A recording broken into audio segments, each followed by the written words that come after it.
자, 두 번째 강의인데요. 서울 머니쇼 두 번째 강의입니다. 두 번째 강의는 우리가 1강에서는 부동산 철세 약간 기본적인 내용을 봤어요. 2강에서는 가장 이렇게 많이 물어보는 질문, 그러니까 좀 중요하고 잘 헷갈리기 쉬운 그런 거죠.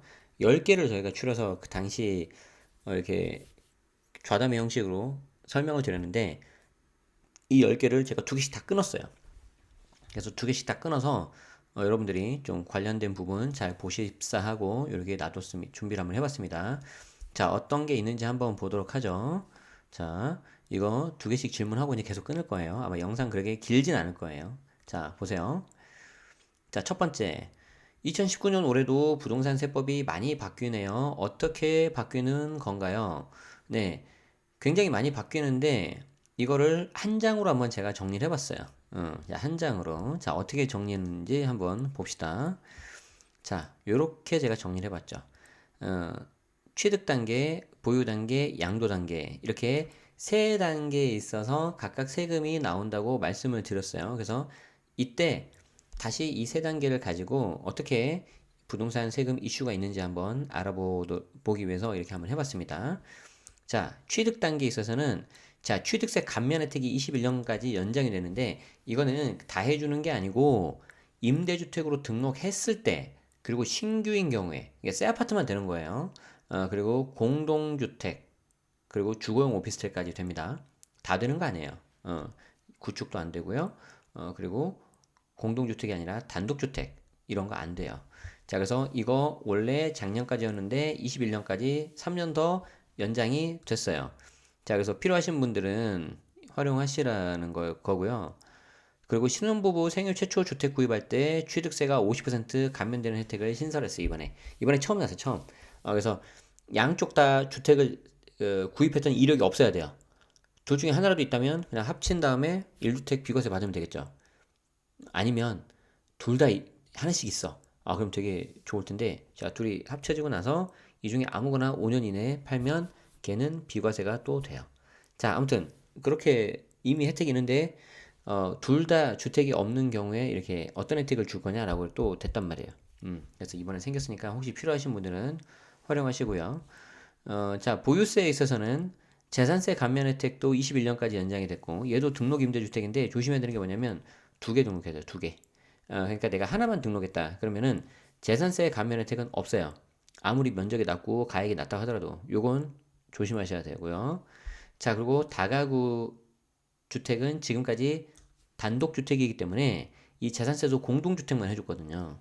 단독주택이라서 재산세 감면 혜택이 없었는데 이 경우에 새로 생겼어요. 올해. 그래서 올해 새로 생겼기 때문에 이번에 등록을 하면 혜택이 가능하게 됐다. 자, 그런데 옆에 보시면 이렇게 빨간색 있죠? 이게 빨간색. 이 빨간색이 뭐겠어요? 중요하니까 했겠죠. 제가 예쁘라고 한 거 아니겠죠? 자, 그래서 빨간색 V자 표시 있는 거. 자, 종부세 큰 폭으로 올랐어요. 큰 폭으로. 아주 큰 폭으로 올랐어요. 앞에 1강에서 사례 잠깐 봤는데, 이 경우에 조금 더 이슈가 있고 설명이 필요하니까 뒤에 다시 한번 보도록 하고요. 자, 그리고 주택임대소득 역시 수익금액 2천만 원 이하인 경우에는 비과세였는데 이제 이게 비과세가 폐지가 됩니다. 조심하셔야 되고요. 자, 임대주택 등록 요구에 따른 세제 혜택이 차등화된다. 자, 그래서 이것도 조심하셔야 되는데 사실은 임대주택 등록 요구에 따른 세제 혜택 차등화 이 말은요. 어떻게 보면 더 무서운 말이 있어요. 무슨 말이 있냐면 차등해서 과세하겠다는 거는 다 잡아내겠다는 거예요. 다 잡아내야지 이게 된다는 그 전제가 있거든요. 그래서 미등록 하신 분들도 이게 좀 계속 관심 있게 보셔야 될 것 같아요.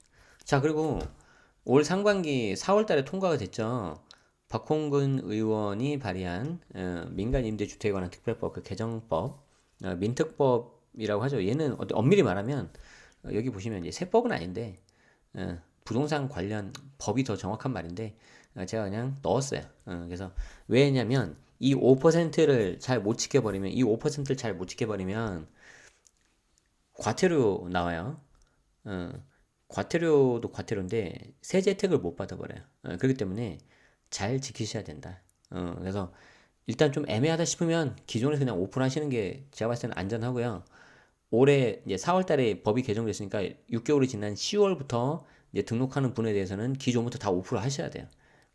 그래서 그 케이스가 워낙 다양하게 나오기 때문에 여기에 대해서는 제가 다 일일이 설명 못 드리는 거 좀 양해 말씀드리고요. 별도 한번 말씀드려보도록 하죠. 자, 양도소득세. 양도소득세는 일반주택 장기보유 특별공제, 장특공이라고 줄여서 제가 한다 그랬잖아요. 얘가 3%였는데 2%로 올해 바뀌었고요. 얘도 2019년 양도부부터는 다 적용해요. 그러니까 그 전에 미리 샀다고 된 3% 아니에요. 그러니까 양도부부터 바로 적용이다. 자, 그리고 고가주택 비과세인 경우에 고율의 장특공 80% 받으려면 거주요건 들어간다는 거 1강에서 말씀드렸고요. 1세대 1주택 비과세 판단 방법이 변경돼서 양도 시점 이전의 2년간 1주택 상태 유지 이거 조심해야 된다고 말씀드렸고, 거주주택 양도세 비과세 특례 역시 평생 1회로 제한이 되는데 어떤 건지는 뒤에 가서 한번 보도록 하자라고 제가 말씀드렸어요. 네. 자, 그래서 여러분들은 여기 있는 그 빨간색 글자 표시된 거 위주로 좀 보시면 되겠죠. 자, 두 번째 질문으로 갑시다. 바뀌는 게 너무 많아요. 이 중에서 어떤 걸 우선 챙겨봐야 될까요? 너무 많죠? 자, 그래서 이 경우에 이제 어떤 걸 우선적으로 챙겨봐야 되는지 사람마다 너무 케이스가 다르기 때문에 어렵단 말이에요. 그리고 그게 아니더라도 세법 자체가 어려워요. 저도 지금도 어려워요. 그런데 처음에 공부했을 때는, 이제 물론 그때는 제가 자격시험 준비한다고 공부를 했었죠. 그때도 정말 어려웠거든요. 근데 진짜 방법 없었던 것 같아요. 한 3개월 이상 걸렸던 것 같아요. 무슨 말이냐면 계속 그냥 머릿속에 때려 박아서 하루에 몇 시간씩 해서 그게 3개월 정도 지나니까 이제 좀 머릿속에 남아있더라고. 근데 돌아서면 잊어버려, 돌아서면. 그렇기 때문에 여러분들 막 너무 자책하지 마시고요. 유튜브에 올려드리는 이유가 이런 것 때문에 올려드리는 거예요. 그래서 보시고 계속해서 반복하시라는 거죠. 근데 물론 이제 이걸 너무 이렇게 해석을 잘못하거나 너무 본인한테 유리하면 안 되기 때문에 반드시 실제 적용하는 거는 세무사, 제가 아니에요. 저는 세무사 아니에요. 세무사님하고 반드시 유료 세무 상담을 받으세요. 우리 그 말 나온 김에 말씀드리면 세무사, 뭐 변호사, 회계사 이런 전문가 분들 계시죠. 반드시 그분들은 그 지식, 그분들이 가지고 알고 있는 그 지적 재산권에 대한 대우를 잘 해주셔야 됩니다. 그래서 반드시 유료 상담을 하시는 거예요. 그래야지 여러분들한테도 도움되고 나중에 무슨 일 생겨도 이렇게 좀 도와주실 거예요. 또 이렇게. 자, 잠깐 말씀드렸고요. 자, 무슨 말씀을 드리고 싶었냐면 취득 단계, 보유 단계, 양도 단계 이렇게 각각 단위별로 이렇게 어떤 이론을 정립하는 건 좋은데 그걸 실제 투자할 때 제가 써먹어 보니까 잘 안 맞더라는 거예요. 그보다는 이게 더 맞더라는 거죠. 주택수. 내가 1주택자일 때, 내가 2주택자일 때, 그리고 내가 3주택 이상일 때, 이때 각각 알아야 되는 절세법이 달라요. 그렇기 때문에 여러분들이 1주택이다. 아니면 지금 주택수는 없는데 곧 구하려고 한다. 라고 하시면 위에 세 개를 잘 보셔야 되고요. 내가 2주택자다. 1주택, 2주택 포함해서. 자, 그러면은 여기 가운데를 좀 보시면 더 좋을 것 같아요. 자, 내가 3주택이거나 3주택 이상이다. 그러면은 여기 세 개 보셔야 되고요. 볼까요? 자, 1주택자라고 하면 조정대상 지역에 지정이 되고 나서 취득을 했다면은 2년 보유가 아닌 2년 거주예요, 거주. 이건 취득 기준, 취득 기준, 취득일 기준. 자, 그리고 해당 집이 실거래가가 9억이 넘어갔다. 그래서 이제 고가주택이 됐다. 그러면은 이때 고율의 장투공 80%를 받으려면 2년 거주를 하셔야 돼요. 2년 거주. 자, 그래서 이 경우에는 양도 기준이죠. 취득 기준, 양도 기준 지금 각각 다 달라버려요. 자, 그리고 대체주택을 취득하겠다. 내가 갈아타려고 하는 집 있죠? 그런 집을 사려고 할 때는 무조건 사는 게 아니라 기존 주택 사고 나서 1년 있다가 사야 돼요. 그래서 너무 단타로 딱 붙여서 하면 안 된다는 거죠. 이어서 그냥 바로 설명해보죠. 2주택자 분들이 요 일시금주택 비과세에 대해서 잘 아셔야 되는데 이게 뒤에 이제 설명드리겠지만 용어만 말씀드리자면 뭐 1, 2, 3으로 외우셔도 되고요. 근데 저는 1, 2, 3에서 2가 뭐고 3이 뭔지 헷갈릴 수 있으니까 이렇게 했어요. 1년 있다가 사라. 즉 1후. 2년 있거나 또는 2년 거주했다가 팔아라. 그래서 2보 또는 2거. 뭔지 아시겠죠? 이거는 조정대상 지역이 지정되고 나서 샀는지 아니면 그 전에 샀는지. 자, 그리고 마지막 기존 집을 대체주택을 사고 나서 기존 집을 3년 이내에 팔아라. 아니면 2년. 언제 2년? 조정 대상 지역에서 조정 대상 지역으로 이동할 때. 그러면 서울은 투기과열지구니까 상관이 없나요? 아니죠. 투기과열, 투기적 전부 다 조정 대상 지역에 포함되죠. 딱 하나 빼고 뭐죠? 대구시 수성구. 걔는 왜 빠졌는지 모르겠어요. 아무튼 조정 대상 지역에서 조정 대상 지역으로 이동할 때는 기존 집을 3년이 아니라 2년 안에 팔아라. 그러니까 빨리 팔아 시장에 내놓으라는 거예요. 이것 역시 그 정부가 그렇죠? 자, 그리고 21년도 이후 양도하는 1주택은 순수 1주택 상태가 2년 돼야지 비과세가 가능하다.